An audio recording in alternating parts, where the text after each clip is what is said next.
Live from your local election headquarters at the 22 News Broadcast Center, this is an Easthampton Mayoral Debate.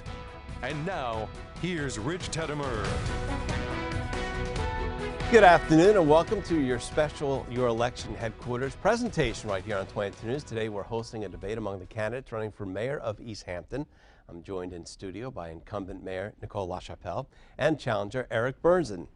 This is the third candidate on the ballot. There's actually a third candidate, that is, Keith Routhier. We sent him an invitation to come to this debate, but he did not respond. So we start today's debate with opening statements, and by virtue of a drawing, Eric Berzins, you get the first opening statement. You have 1 minute. Well, Rich, thank you. I'd like to thank you and the wwlp crew for your hospitality. It's been wonderful. I feel like I'm on Broadway. This is my first experience in this sort of setting.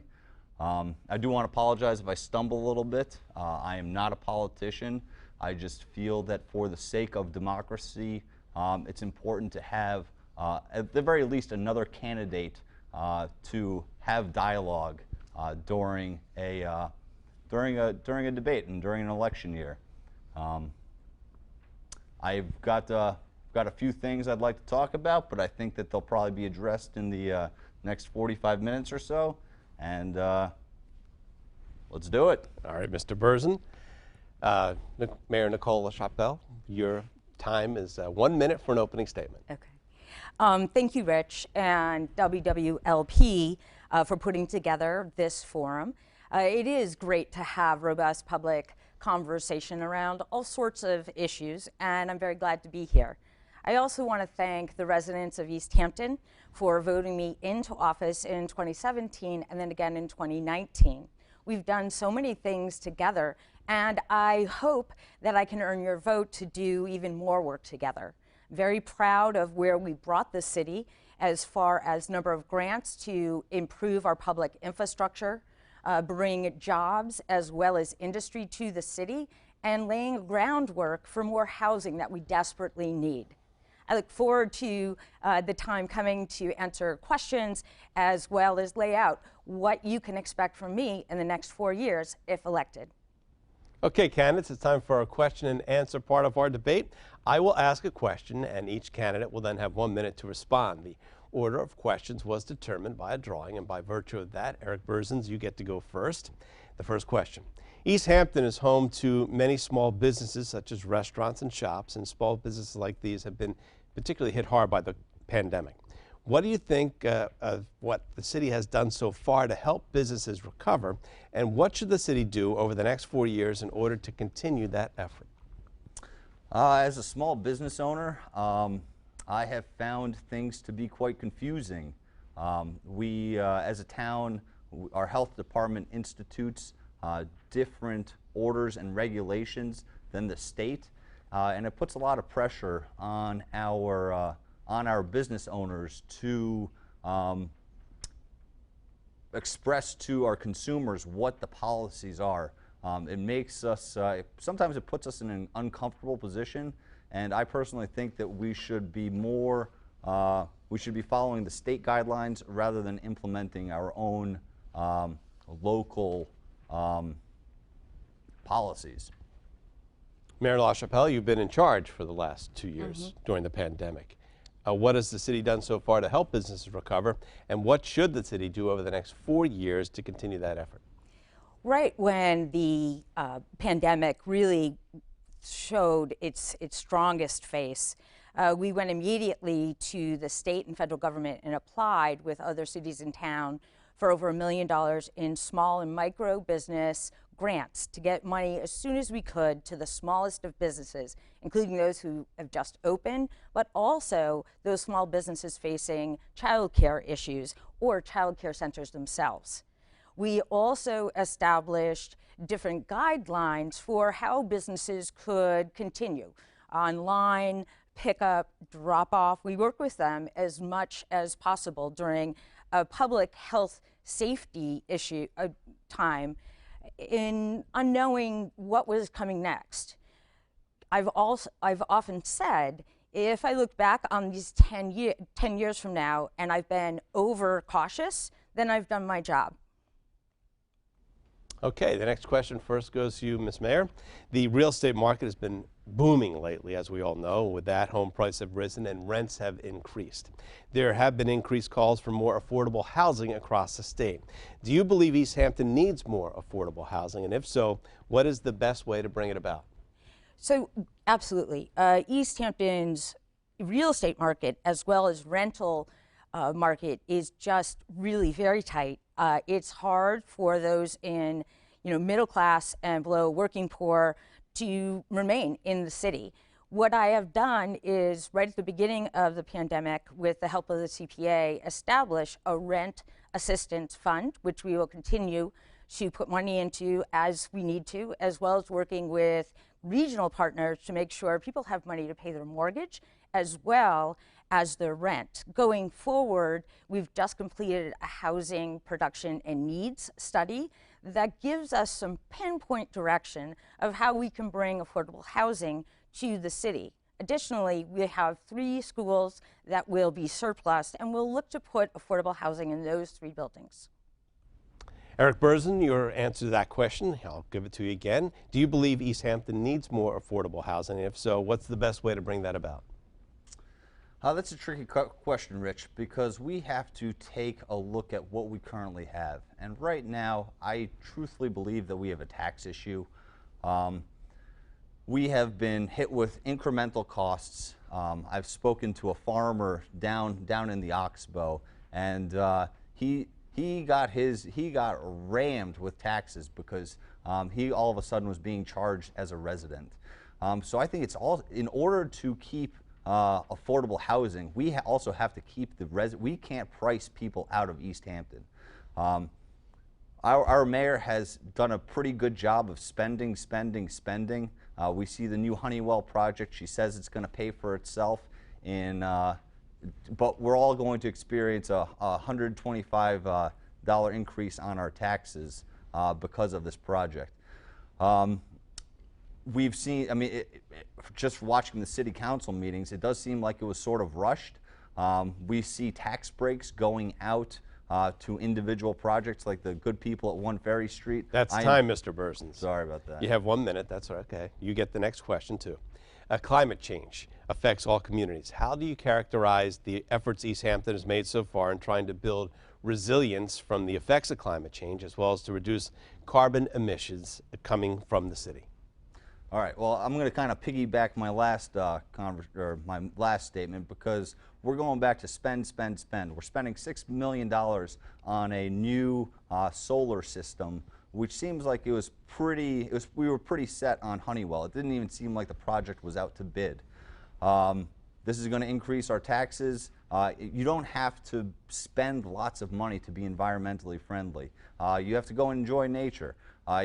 I personally donated $10,000 to the mountain bike trails behind on Hendrick Street, and that money was never used. So I think that it's just important for people to get out in the environment, and we have Mount Tom. It's beautiful, but I don't think you have to spend so much money in order to prove that you're an environmentalist. Mayor LaChapelle, the question to you about climate change. How would you characterize the efforts of Easthampton making so far to try and build resilience from the effects of climate change, as well as to reduce the carbon emissions coming from the city? Climate change can't be just addressed by walking on a mountain. We have just received a $2 million grant to redo the outflow on Cherry Street into very precious wetland and conservation areas, as well as improving the residents' quality of life there by redoing sewer pipes so the end of the street doesn't flood. And that flooding has just gotten more and more worse over the years. We have been also working with the state and our DPW to do planting along that street that is drought resistant, as well as helps when flooding happens. The other options before us for environmental impact and lessen our impact would include hybrid cars in the police department. We are looking at going electric, as well as additional solar and updating of outdated equipment in our physical plants. Okay, Mayor LaChapelle, you get the next question first. There have been calls for police reform across the country, particularly after the murder of George Floyd. What reforms to policing are being made in Easthampton, and do you think any changes should be made to the police department's funding? Yes, I do. We've done a lot of work around reimagining policing. I commissioned a work group and then had it reviewed by the city council as well as the police department, bringing the police department and department heads to the table to have really difficult questions has paved our way forward to look at policing, where they're funded, what makes more sense that a civilian takes over in the area. Two areas in particular will be changing soon is one, data and how we record and map out as well as analyze data related to policing will come into our new IT department. As well, we're doing undoing racism training with all department heads and members of the police through the Center for Survival and Success that has started about a month ago. Okay, Eric Berzins, the same question to you. What reforms to policing are being made in Easthampton, and do you think any changes should be made to the police department's funding? Great question, Rich. This kind of hits close to home, as Nicole has called the police on me several times, and I've had an intimate relationship with the police in the sense that I've learned that their responsibility is not only to be crime fighters, but also to be social workers. And I think that this is often overlooked, and they are a very responsible and important part of our community, because if someone calls the police at 11 o'clock at night, if someone calls for help at 11 o'clock at night, it's the police department that responds. And 9 times out of 10, they're able to resolve matters. Still haven't been arrested once. Okay, well, we'll move on from there. You get the answer to the next question. Congratulations, by the way. Thank you. Hey, clean criminal record's pretty important these days. Yeah, big box retail has been controversial in several Western Massachusetts communities over the years, including in Easthampton. There was a proposal to build a large supermarket and a shopping plaza on Route 10, which was ultimately abandoned. If a big box retailer wanted to build a large store in Easthampton, would you welcome them in? Absolutely. As long as there are no tax breaks and they're paying what the rest of us citizens are, I'm all for it.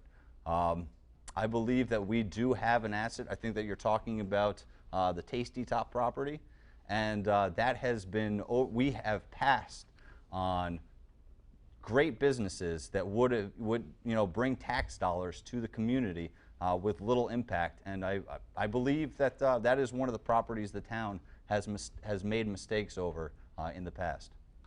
Okay, Mayor LaChapelle, if a big box retailer wanted to build a large store in Easthampton, would you welcome them in? I would listen to what the public has to say and what they have said, which clearly big box stores have not found a warm place in the hearts of Easthampton residents. We're taking very solid steps forward in our zoning and ordinances to attract and support businesses that our residents want to see in Easthampton, as well as considering the impact of traffic as well as environmental concerns. Small businesses are the heart and soul of Easthampton and provide very well for the residents. We would start, as we always do, with a public process to gain information and insight from the public to see what they would want to. On the face of it, I don't see the need for a big box store coming in. That said, there are a lot of different big box stores, and you have to see what comes forward. Okay, candidates, we've reached the halfway point in today's debate. We'll take a short break right now, and then we'll be right back with more questions and answers from the candidates running for mayor of Easthampton. You're watching a special Your Election Headquarters program right here on 22 News.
Welcome back, and if you're just joining us, 22 News is hosting a debate among the candidates running for mayor of Easthampton. In the studio today are incumbent Mayor Nicole LaChapelle and challenger Eric Berzins. A third candidate on the ballot, Keith Routhier, was invited to participate, but he did not respond to our invitation. And we are now going to move on to the next question, and Nicole LaChapelle gets to answer this one first. The opioid crisis has been with us long before the COVID-19 pandemic, and in many cases the crisis has only deepened in the past year. One of the ideas being proposed to decrease overdose deaths is supervised consumption sites, also known as safe injection sites. The mayor of Somerville has expressed an interest in establishing such sites in his city. Do you think supervised consumption sites are a good idea, and is this something you would consider allowing in Easthampton? I would rely on the public health experts in the city, the Board of Health, as well as the Healthy Youth Coalition and Hampshire Hope, our regional partners and local partners in addressing the opioid epidemic. As far as what makes sense for Easthampton and the area, what needs that we have around addiction in general before making a final decision, yes or no. I also think that it's a very important conversation to have with the public and see what they think, but also what services and supports do they need. As we well know, someone who has an addiction, it's not just them struggling with the disease, but their whole family and a community. And I think we need a holistic approach. So it's on the table, but I'm not ready to say a yes or no without more information. Eric Berzins, your question about safe injection sites, also known as consumption sites, supervised consumption sites. Do you think they're a good idea? And is this something you would consider allowing in Easthampton? Rich, that's a hard question because, the addiction, I do believe, is a disease. It can spiral out of control, and you certainly do need help.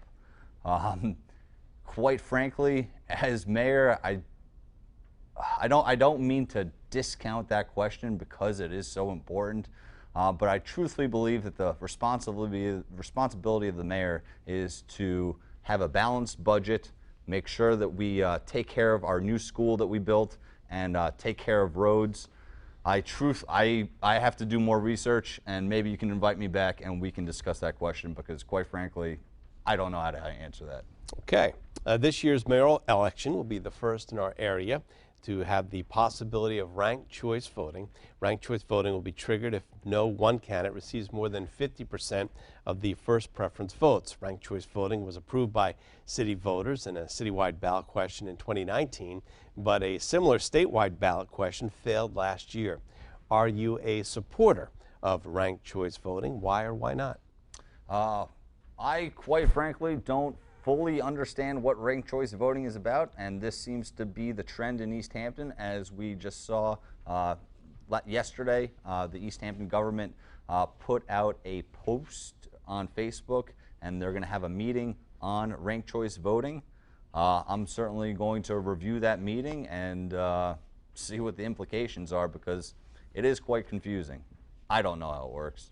Mayor, are you a supporter of ranked choice voting? Why or why not?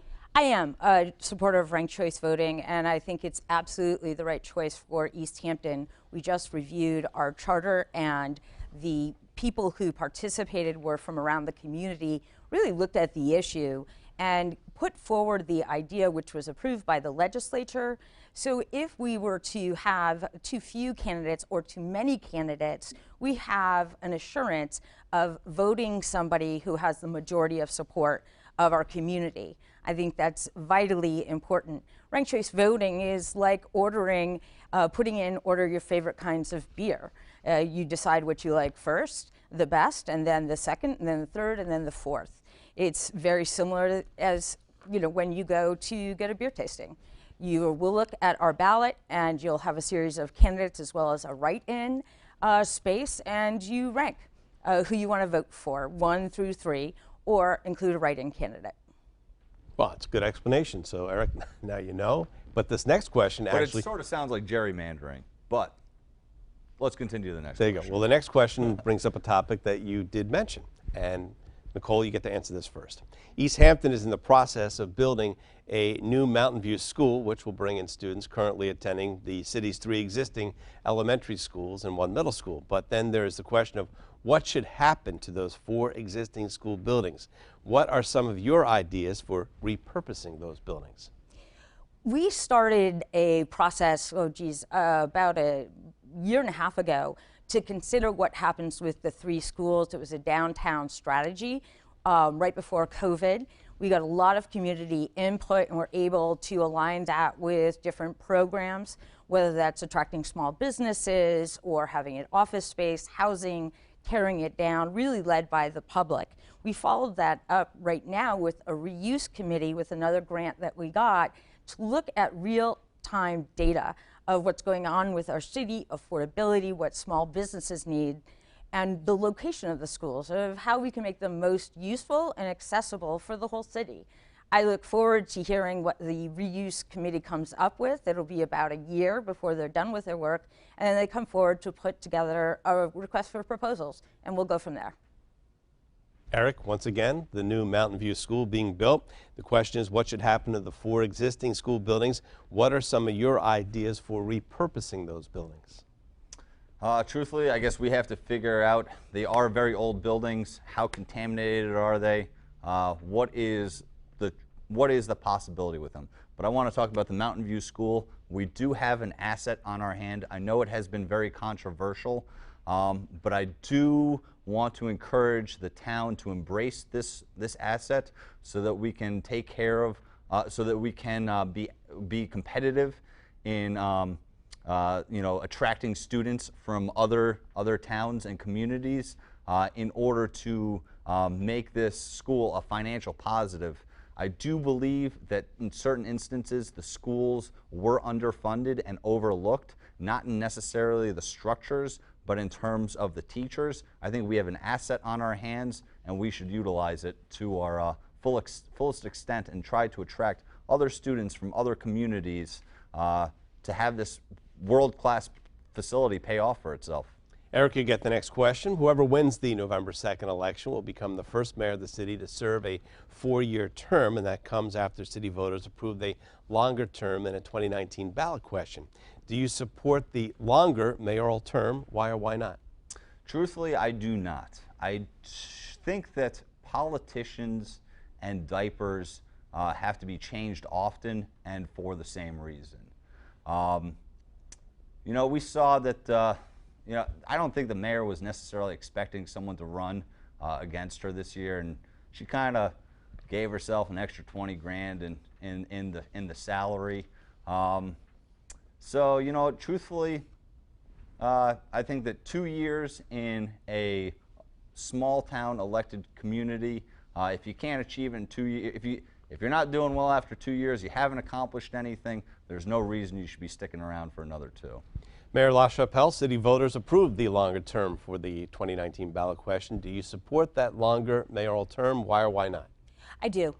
In the first 2 years, my first term, I got a lot done. As well at the starting of the redoing of Ferry Street, as well as small grants to start laying out the plans for how we fix that infrastructure and how we fix the buildings and the roads that have been really disregarded for so long.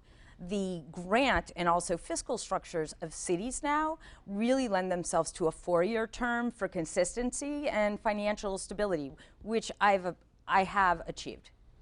Okay, candidates, we're now nearing the end of our program, and we're going to move on to closing statements. Each candidate will have 1 minute to make their closing statement. The order was determined by drawing, and Eric Berzins, you give the first closing statement. You have 1 minute. Well, Rich, once again, I want to thank you for having me. I want a big shout out to my girlfriend, Stephanie, my 2 dogs, Luna and Odell. It should be stated that Odell got a surprisingly large amount of votes in the last election.